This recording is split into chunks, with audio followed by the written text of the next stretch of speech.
Yes. My wife said.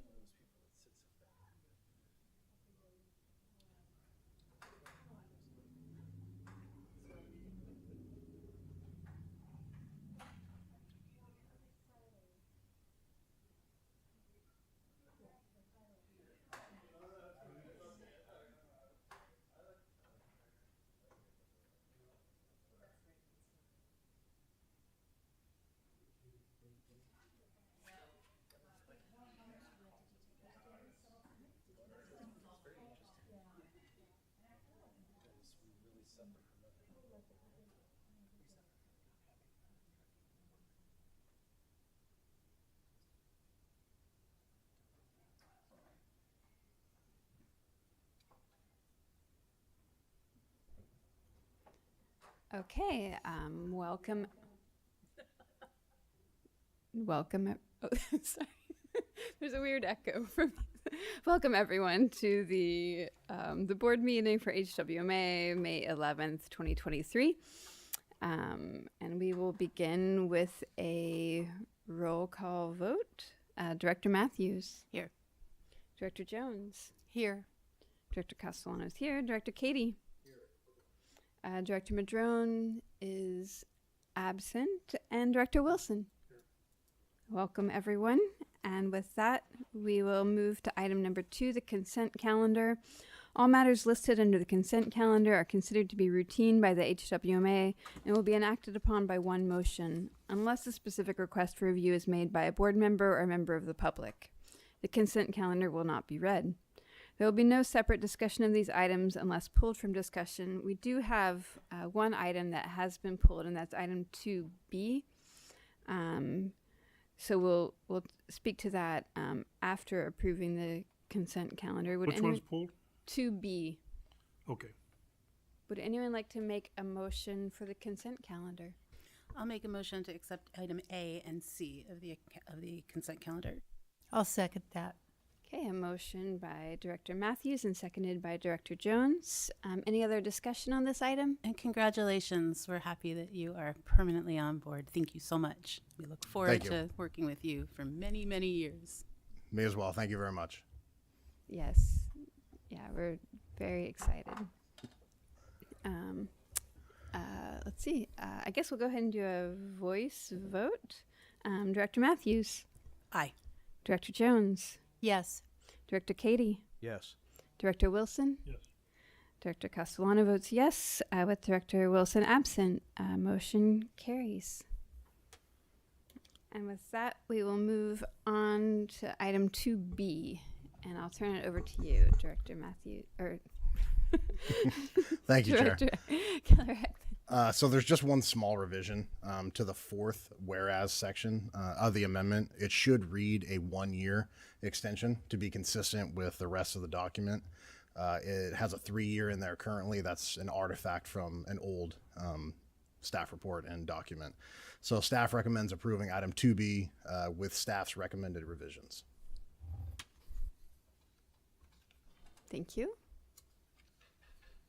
Any other, and just to read the name of that one, and that is 2B, approve amendment number 2 with B&B Portable Toilets LLC for leachate hauling from Cummings Road landfill.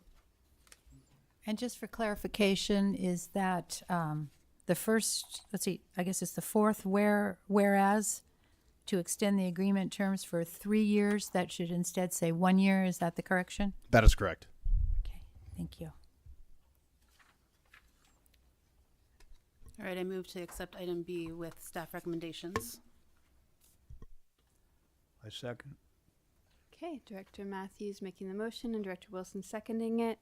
Any further discussion on this item? Do any members of the public wish to speak on this item? Seeing none, we'll bring it back to the board for a vote. Director Wilson? Yes.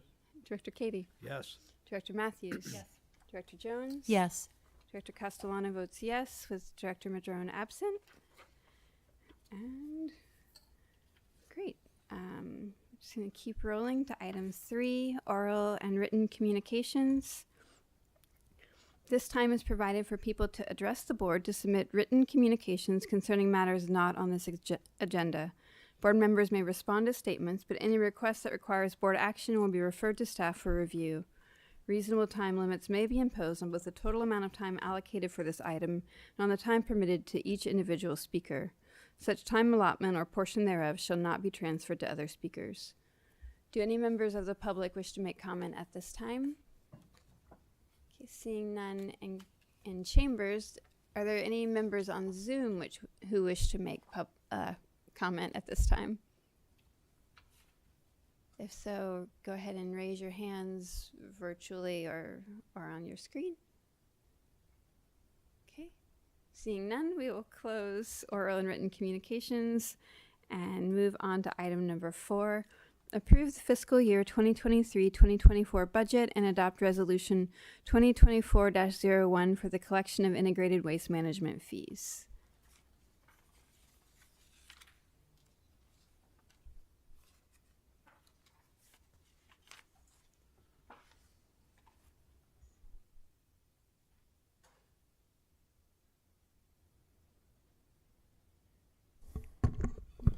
Thank you, Chair.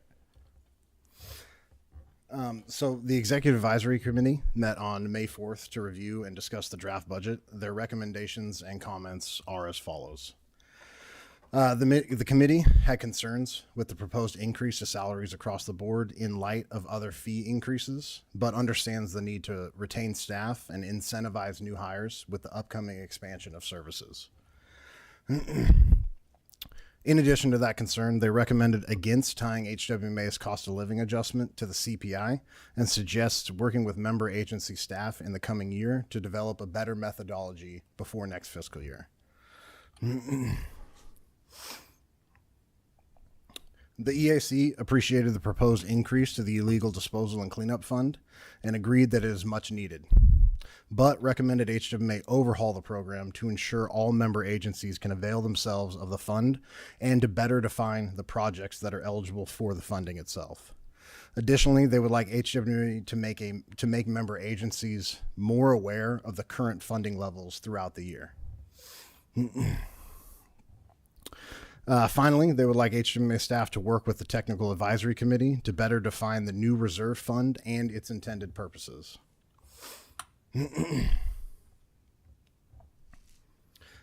Overall, there are minimal changes from the draft budget as presented in April. The capital improvement plan, general assumptions, and methodologies remain unchanged. There are slight changes to the revenues, expenditures, waste management fees, and authority reserves. Mostly these changes all revolve around the additional dollar placed onto the HWMA base fee that was directed by this board in April. Everything else inside the document when compared to the draft budget remains unchanged. So again, the only change to the projected revenue when compared to the draft budget is the addition of the $75,000 in revenue in the HWMA base fees. This can be seen on line 46 of the final budget. The total projected revenue for authority in fiscal year 23-24 is $14,200,370.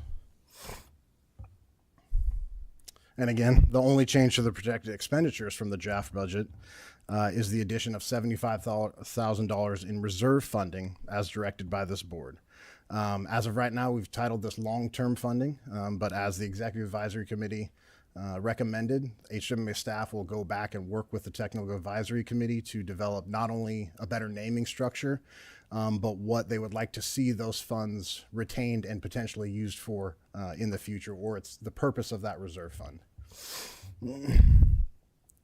The addition can be seen in the total expected expenditures and individually on line 105. With the addition of the long-term funding reserve, there has been slight changes to the waste management fee. Self-haul rates will be increased to $187.17 a ton. This represents an increase of $23.56 per ton, or just under 15% increase. Franchise rates will be increased to $170.41 a ton, which is an increase of $34.95 per ton, or 25%. As mentioned previously, satellite facilities in prior years were blended together and applied evenly over the two sites. Staff has developed individual rates for each location that better reflect the actual cost for those sites. Recology Eel River rates will be increased to $134.44 per ton, which is an increase of $31.94, or 30%. Humboldt Sanitation's rates will increase to $125.76 per ton, an increase of $22.26, or 21%.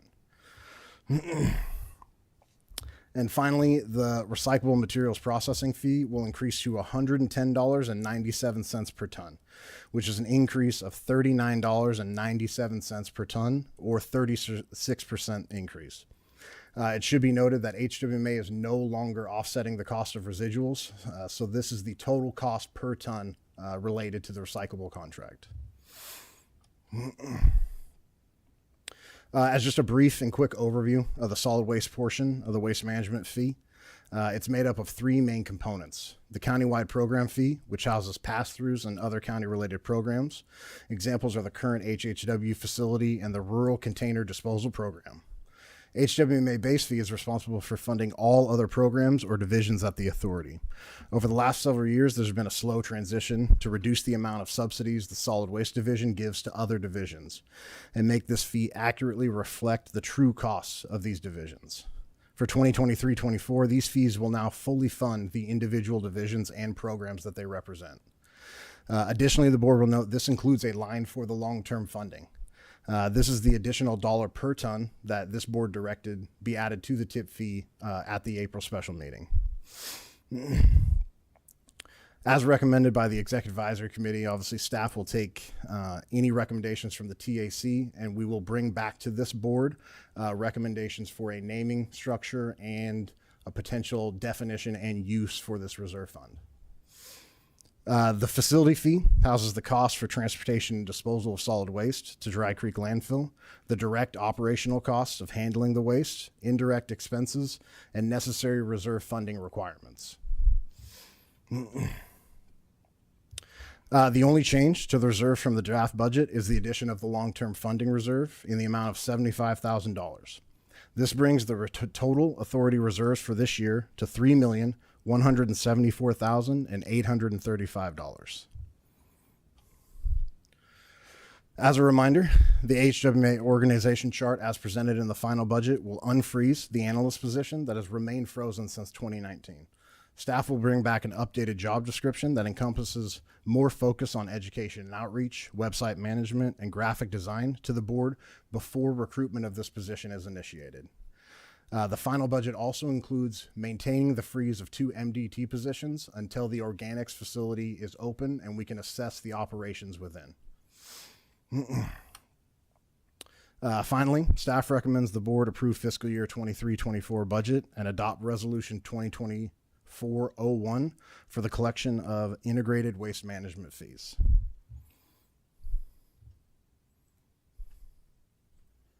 Thank you. Do any board members have questions? Yeah. So I think that I would like a little bit more clarity about this 903 account. That's, and I think that from what I understand, it's kind of like a free-for-all, right? So I think that moving forward, I'd like to see a little bit more structure in how that's used, maybe divide an amount per member, you know, so one entity doesn't like make a run on it.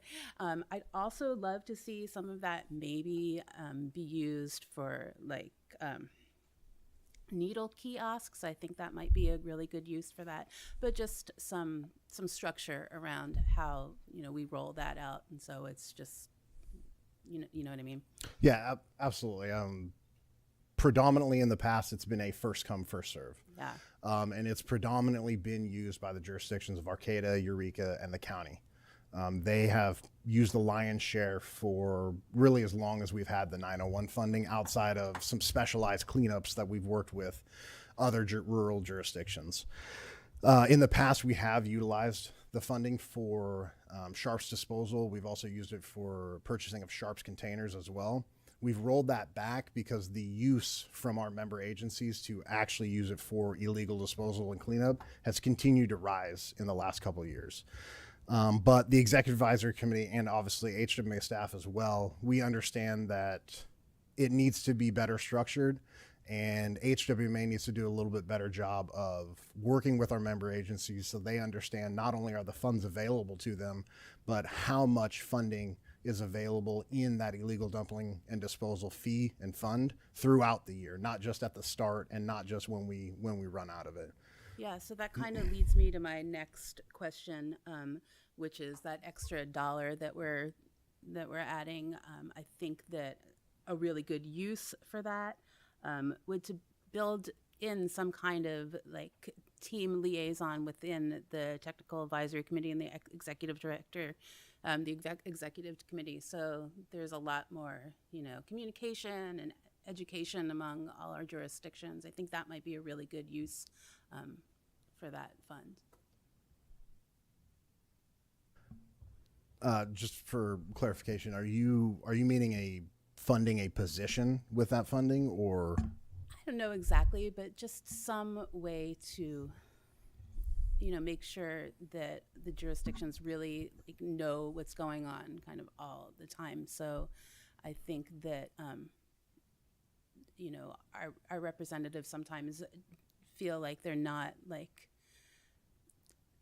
they don't have super all the information that they need before when they go to the city managers or when they come to the council. Like I know, for example, all of this is going to be the franchise fees and everything that's going to be on our agenda next week. And so I think, having the person that reports out to us being able to feel like they, have the whole story and further on down the line. So I think that maybe using some of that money for something like that would be really useful. To speak candidly, I think HWMA staff needs to do a better job moving forward in communicating with our member agencies, and vice versa. When our member agencies have questions about solid waste, bringing HWMA to the table or the city council and having them speak. I know, at least for myself, I would be more than happy to always be available. But in general, I think I myself and HWMA staff, we need to do a little bit better job of ensuring we keep our member agency staff in the loop. And at times that can be difficult just because of the different amount of contacts that we have within member agencies. But that's definitely something that we're aware of and we want to work towards fixing in the future to make sure everyone has the information they need in regards to HWMA's operations, the costs, everything like that. Sure, and I mean, maybe some of that is on us too, but yeah, any way that we can assist you kind of close that loop, I'm happy to do that. Any other questions from members of the board? And then we'll open it to public comment and come back for comments. Go ahead. Yeah, hi. Dr. Jones. I know that in the city of Blue Lake, which I represent, we contract with the Blue Lake Garbage Company. And on page 39, I saw the allocation of the $7,000 and then the quarterly payment. And my question is that are these costs directly billed to this Blue Lake City Garbage Company? So what you're referring to is the AB 939 pass-through fees, I believe. Yeah.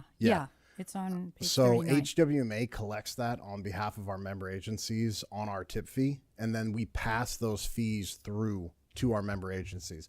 So you see certain jurisdictions like the city of Eureka, Rio Dell, and the county of Humboldt, we retain some of that.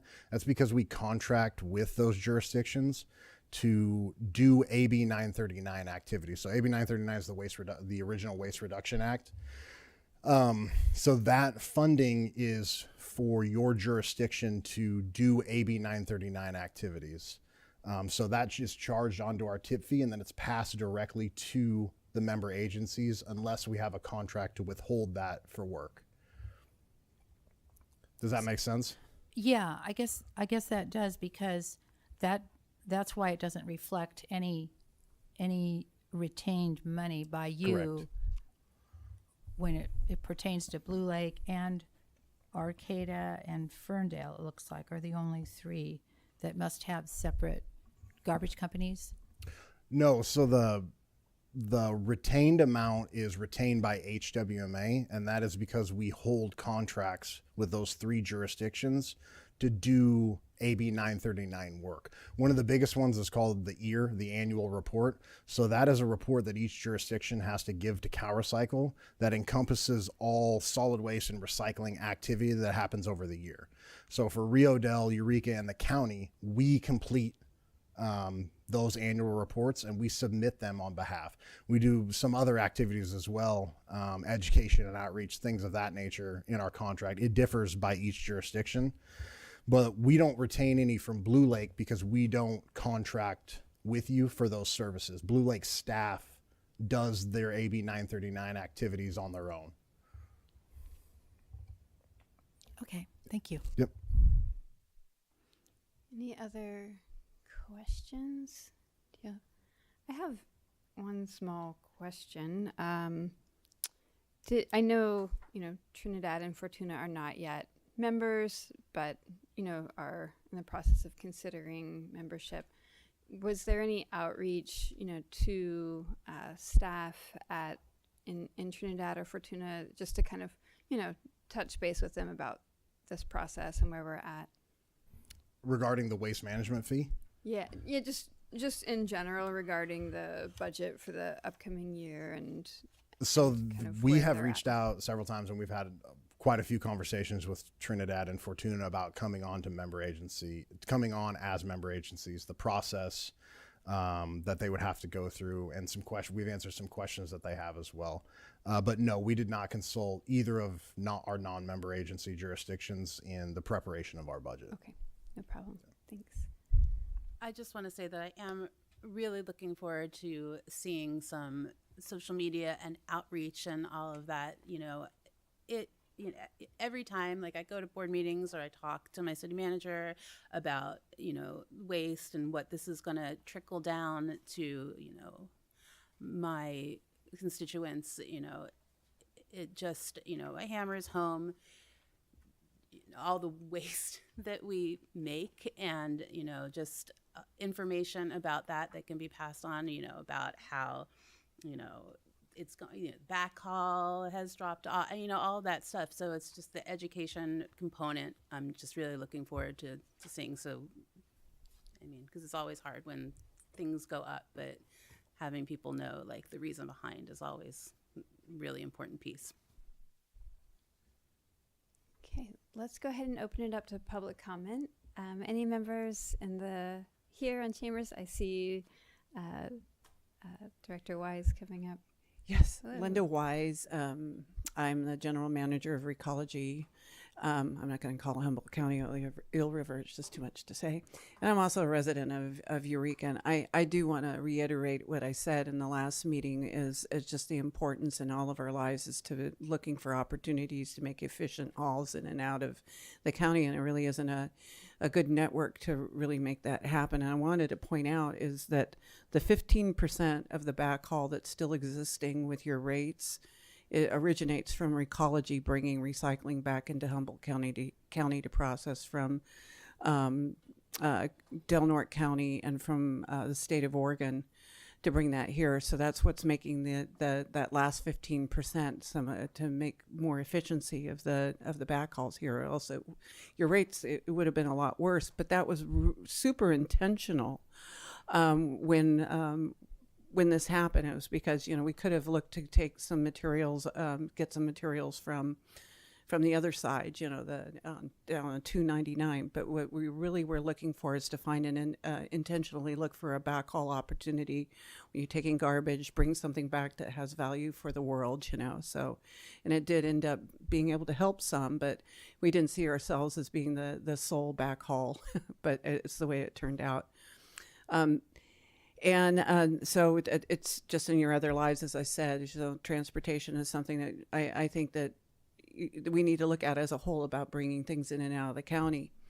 The other thing that I want to say is to mirror what Meredith Matthews said is that, again, with education and outreach is something that's missing, because one of the reasons why some of the rates, particularly in the recycling processing, are so high is because the amount of the garbage that's going into the recycling. There's a huge opportunity to reduce that fee. It's not just the cost of the garbage that we're paying for in there, but it's the sorting it out and then putting it in a truck and taking it over to the waste authority. It's all that extra handling of that material that's really creating this extra cost. And there's such an opportunity. Yes, there's going to be a cost in the front end to provide outreach and education and employ people to get that message out in a consistent manner to Humboldt County, but it is worth it in the long run. And we got to look at things that are not just going to make a difference in a year or 2 years, but 5 years from now and 10 years from now, we'll be thanking ourselves that we did it. So that's my spiel. So thank you. Thank you.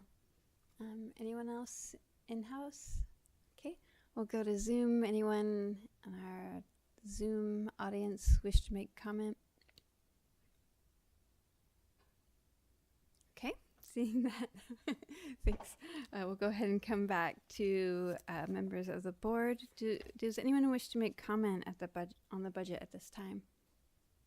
So now that everything's like got the salary schedule and everything, now we can post for finance director. I'm really excited to get you finance director. Are you guys ready to go with that? So the finance director was actually posted this week. So it is currently out for recruitment. Director Katie, did you want to make comment? You look like you were... No, you're good. Okay, Director Wilson?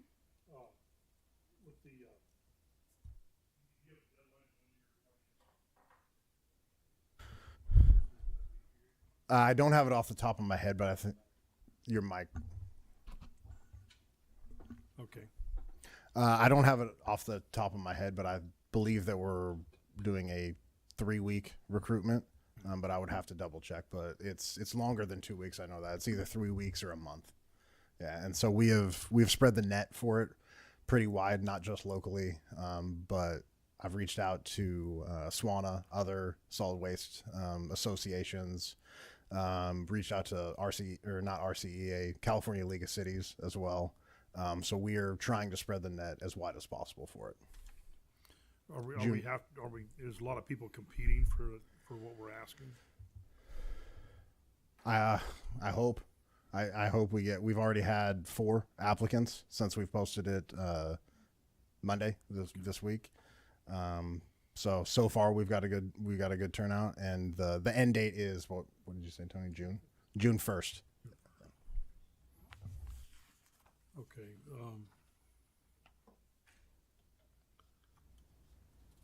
That's all I have right this minute. Go ahead. Well, then I'd like to, I guess, make a motion to approve the fiscal year 2023-24 budget and adopt resolution 2401 for the collection of integrated waste management fees. I second that. Thank you. Director Matthews making the motion, Director Katie seconding it. Director Jones, did you want to add any comments to this? No, I just want to thank staff for all the work that's done on this. I know budgets are gnarly. We're all kind of working on those on a city level, and now we're working on them on our boards, and I just appreciate all the work that's done by you and your staff. Thank you. And I just had a couple of comments to make. And thank you, Linda Wise, for bringing up the contamination. It was in this packet, I think 25% of recycling is contaminated, which is a lot. So I definitely agree that there's a need just for more education around that. And I appreciate the education that's taken place. I know that, Recology has done some really great community outreach around that as well. But it's interesting to see how the cost plays in, to the HWMA fees. And then, though I appreciate the desire to use some of the money from the long-term planning, I'm hesitant just because I want to, I do know that the intention of that is, for a recycling center, or you know, or for something kind of more focused. So, you know, I know, and I'm imagining as that program's developing, it will come back to the board for discussion and input and feedback. So, Yeah, and additionally, we can take a look at the load that the newly unfrozen programs analyst position has, and see if that's an activity that we can wrap into their duties as well. So there are definitely options, and staff will take a look at all options, and we will bring back something to our board to get direction on. great. And then, yeah, I do think that there are industry opportunities possibly for backhaul, though I know it's tricky, but I just, you know, there's so much conversation now of these emerging industries, you know, in the region. So I'm hopeful that if, you know, maybe if some strategic conversations take place, we can start to, you know, maybe find new opportunities there. And I'm correct too that the illegal disposal program will come back for input, so I don't need to give input on it specifically at this moment. But just I'm really glad that it's in the budget and that it's funded, and that, you know, it will be an opportunity for all communities to continue to address just the problem of dumping. Yeah, that is correct. We will bring it back. I will take a look at it similar to what we did this year with the capital improvement plan, and we will take a top to bottom complete redo and generate it with input from member agency staff as well, and bring something back to the board. Great, thank you. And with that, yes, Director Wilson. Just a question, do any of the haulers that haul for us use the curtain vans? No, not any longer. Ever since the closure of the Eureka Recycling Center, that is the main way that we ship things on curtain vans. I would say 99.9% of our material shipped is in possum bellies or dumping trailers. The other 1% is a walking floor. Right. Yeah. Why did they stop using the curtain vans? I mean, because that's a good way to get a backhaul is through a curtain van. The curtain vans are a good way to get a backhaul. They're not a good way to transport 23.5 tons of solid waste to the landfill. Yeah. Because of the going on that road type thing. Yeah, the curtains themselves are not really designed or meant for us loading solid waste into them. Okay. And then at the landfill, they mainly utilize tippers. They can utilize walking floor trailers because obviously you can walk the trash out itself. But the main way they get rid of solid waste there is they hook the trailer up to a tipper, and then it tips back and the material goes into the landfill. Gotcha. All right, well, that's a good answer. Thank you. Thank you. And so just to touch on the backhaul, HWMA will continue to work with its contracted haulers and the landfill to do the best we can to find any backhauls that are available. Bendorf Trucking, the subcontractor for Dry Creek Landfill, is a local trucker. They have done this for a very, very long time. So we will continue to look for opportunities.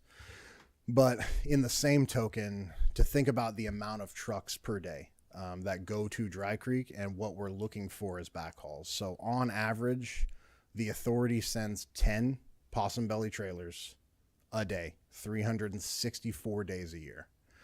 That's pretty much what we average out. That is an enormous amount of backhaul opportunities. But again, because of some of the failing industries in our local area, it is exponentially harder to get that much material that needs to come back to our jurisdiction than goes to the landfill as well. But we will continue to work with everybody that we can, and we'll continue to reach out to find them. Thank you. Yeah, that makes it's a challenging puzzle, I can imagine. Okay. With that, we'll go ahead and bring it to the vote. Director Matthews. Aye. Director Jones. Yes. Director Katie. Yes. Director Wilson. Yes. Director Castellano votes yes, with Director Madrone absent. Motion passes. And did you capture who made the motion? Okay, perfect. Okay, and with that, that was our final item on the agenda, and so we will adjourn this meeting at 6:03. Have a good night, everyone.